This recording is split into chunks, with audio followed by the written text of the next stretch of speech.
China Student Exchange Program urges American youth to tell China's stories. When Muscatine High School student Emmanuel Garcia Gomez Jr. returned from China, his praise was published by Beijing state media. The taste, the feel, the smell, the sights of China really set into picture how good of a place it can be, Garcia Gomez told state-run Xinhua news agency. Xinhua placed his remarks under the heading The Real China in a feature on American participants in Chinese leader Xi Jinping's 50,000 in 5 Years initiative.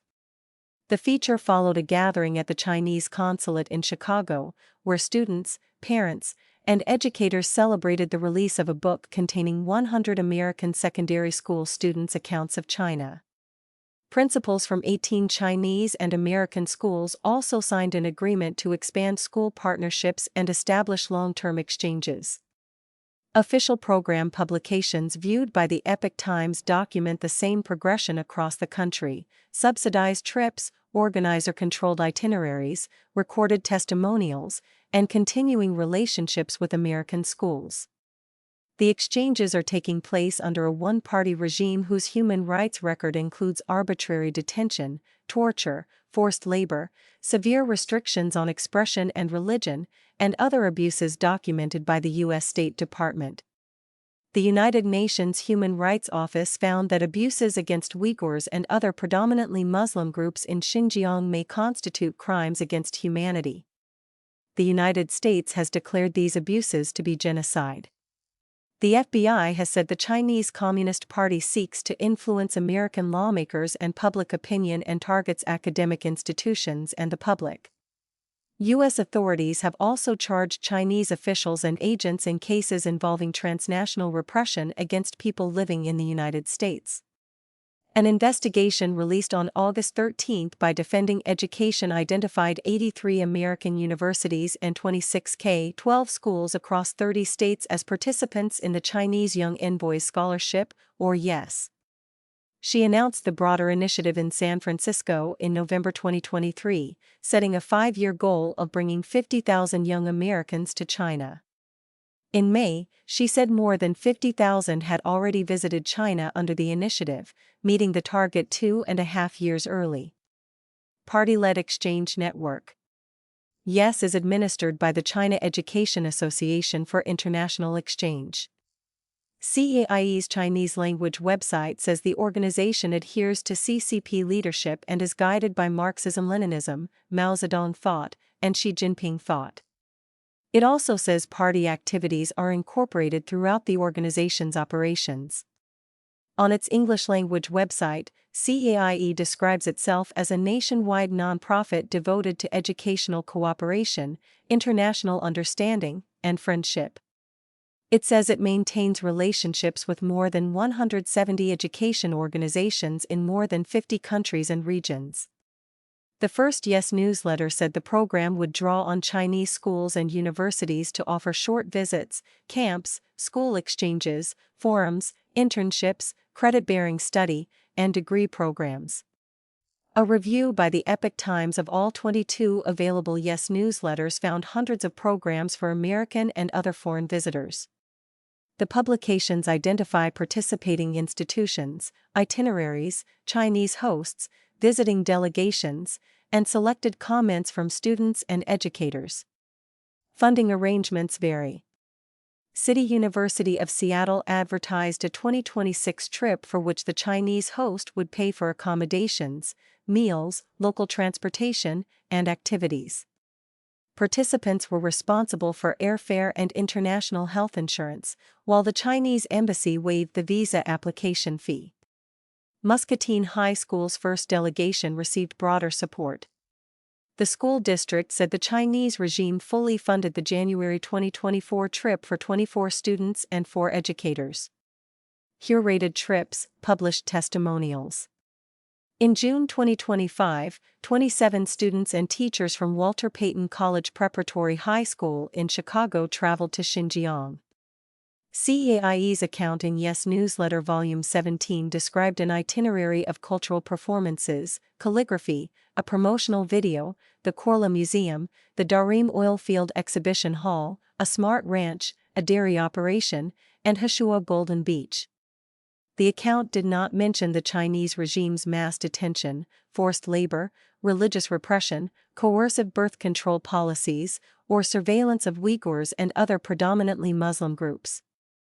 CAIE published a favorable statement from the Chicago school's principal thanking the organization and the Chinese hosts. It also said the American and Chinese schools signed a Friendship Schools Agreement establishing regular exchanges. In September 2024, nearly 100 teachers and students from more than 10 Washington state high schools visited China at the invitation of the Chinese People's Association for Friendship with Foreign Countries. According to Yes Newsletter Volume 9, Xi's wife, Peng Liyuan, told the students to share their experiences and impressions of China with their families, friends, and schoolmates after returning home and pass along the friendly sentiments of the Chinese people. However, the U.S. State Department has described CPAFFC as part of Beijing's effort to influence state and local leaders and promote the CCP's global agenda. Participants in a Zhejiang University leadership program produced videos titled My Impression of China. At its closing ceremony, organizers encouraged them to share what they had witnessed with their communities and tell authentic and vivid China stories, while serving as young ambassadors of cultural exchange, according to Yes Newsletter Volume 17. Shanghai International Studies University called another group of foreign visitors future experience officers. Journalism students accompanied them as reporters and conducted one-on-one interviews about what they had seen and felt. A program leader called the project the best footnote for international communication, according to Newsletter Volume 14. At a 2024 U.S. China Youth Leaders Dialogue hosted through Peking University, the university's president urged participants to share their experiences and present a true, multidimensional, and panoramic view of China to the world, according to Newsletter Volume 5. 20 College of William and Mary students attended a January 2025 program organized through Beijing Normal University. Sessions covered the Belt and Road Initiative, Beijing's 3 global initiatives, Chinese foreign policy, regional security, and China's economic reforms. Newsletter Volume 13 quoted a William and Mary student describing China as a responsible major power and promising to become an envoy of China U.S. friendship. A Franklin College summer exchange program in Hunan Province drew 40 young American participants in 2024. The headline in Newsletter Volume 8 read, Telling Chinese Stories in Aid of Rural Revitalization. The itinerary included presentations on targeted poverty alleviation and rural revitalization, 2 policies associated with Xi. Students interviewed more than 20 households, and the newsletter said they were amazed by the effect of the policies. It also said participants pledged to promote the village's tea and handicrafts after returning home. A Missouri State University delegation visited Alibaba, Hormel Foods, a smart bed manufacturer, an aquaculture project, and companies using artificial intelligence and live stream commerce. Newsletter Volume 15 quoted faculty member Daisy Simone Smith repeatedly saying, "Tell everyone about the real China." It also quoted participants saying they would share accounts of the China they had touched and felt with friends and relatives. Muscatine's connection to Xi. Iowa resident Sarah D. Land's relationship with Xi helped bring Muscatine students into the program. Land hosted a dinner for Xi during his first Iowa visit in 1985, when he was the Communist Party secretary of Jingding County in Hebei Province. He returned to her Muscatine home in 2012 as China's vice president. In 2013, PAFC named Land an honorary friendship ambassador. Land was among 30 American people-to-people friends who greeted Xi before his November 15, 2023, dinner in San Francisco, where he announced the 50,000 in 5 years initiative. She then wrote to Xi asking that Muscatine students be included. A Chinese embassy account said that with Xi's support, more than 20 Muscatine students traveled to Beijing, Hebei, and Shanghai in January 2024.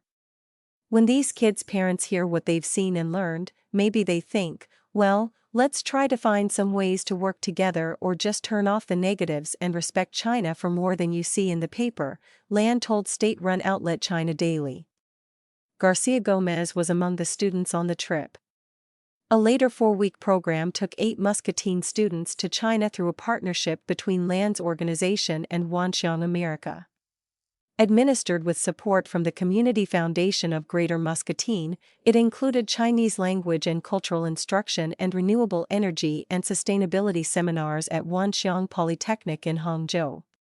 Muscatine Community School District Superintendent Clint Christopher told the Epoch Times that the 4-week program was not sponsored by the district or approved by its Board of Education. The district therefore did not review the itinerary, supervision, funding, host family arrangements, safety protocols, or participating organizations, he said. Christopher said the district entered no agreement, memorandum of understanding, or continuing partnership connected to the program, Wanxiang, or any school or government body in China. Pin Ni, president of Wanxiang America, told the Epoch Times that the Future Wanxiang Foundation funded expenses incurred on the U.S. side but did not select the students, design the program, or require post-trip activities. He said the foundation was unaware of Chinese regime involvement. Continuing school relationships. Longer-term arrangements have also emerged outside Iowa. In April 2025, 44 students and teachers from Montgomery County Public Schools in Maryland traveled to Shanghai, Shenzhen, and Beijing. In an August 18, 2025, statement and letter, the chairman of the House Select Committee on the CCP, John Molinar, said the delegation included students from 12 county high schools and was supported by CAIE. The letter said students were interviewed by Xinhua, used WeChat to maintain contact with Chinese students, and wrote to Xi. It said she later sent a verbal reply encouraging them to serve as friendship ambassadors. The letter also said the school system signed memoranda with the Nanshan District Education Bureau, Beijing Academy Education Group, and Beijing No. 10 Middle School Education Group. Montgomery County Public Schools acknowledged receiving questions from the Epoch Times but had not provided a substantive response by publication time. A different model after Confucius Institutes. The YES expansion follows years of U.S. scrutiny that sharply reduced Beijing's Confucius Institute network. The number of Confucius Institutes at American colleges fell from approximately 100 in 2019 to fewer than 5, according to a 2023 Government Accountability Office report. YES operates differently. Instead of placing a Chinese-funded institute on an American campus, it brings American participants into programs hosted in China, where Chinese organizations generally arrange the itineraries, speakers, government contacts, media access, and publicity. Defending Education described YES as a continuation of Beijing's efforts to influence American students after most Confucius Institutes closed. Congressional scrutiny. Molinar's 2025 statement urged officials in Montgomery County and Des Moines to end partnerships involving CAIE and CPAFFC.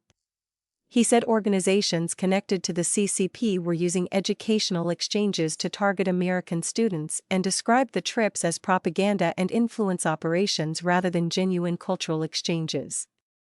His letter concerning Des Moines addressed a gospel choir exchange organized by CPAFFC.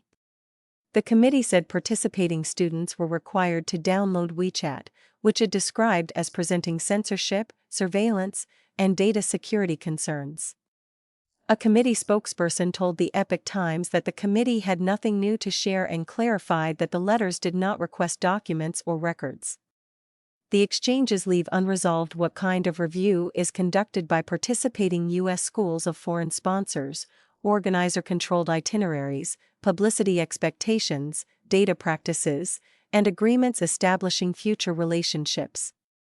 The Epoch Times contacted CAIE, Land, Walter Payton College Prep, Chicago Public Schools, and other schools and districts named in this article for comment. Apart from the responses from Christopher and NI and Montgomery County Public Schools acknowledgement, no substantive responses had been received by publication time.